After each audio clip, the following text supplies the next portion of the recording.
تأهل منتخبنا المغربي إلى الدور القادم أمام تنزانيا. وليد الركراكي يجب أن يصحح عدة نقاط. هل بهذا الأداء سنفوز باللقب؟ هل بهذا الأداء ستفوز باللقب؟ صعبة صعبة صعبة صعبة صعبة جدا بهذا الأداء، بهذا الدفاع. أدام ماسينا في الدقائق الأخيرة، هل هذا تدخل يعني بذلك الطريقة؟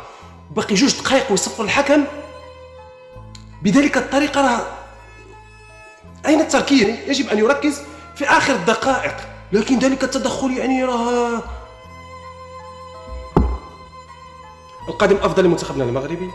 ليس هناك وسط اللي تحس بغياب أناحي كان مؤثر، غياب الهجوم، الدفاع اللي صراحة دفاع منتخبنا المغربي سيواجه منتخبات الآن.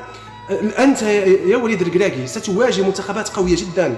بهذا الأداء صعب، يجب أن تصحح عدة نقاط. إن شاء الله القادم أفضل لمنتخبنا المغربي، وإن شاء الله يصحح عدة نقاط والقادم أفضل. وهذه مباراة لكن نتكلم بصراحة، هذا ليس أداء لكي تفوز بلقب.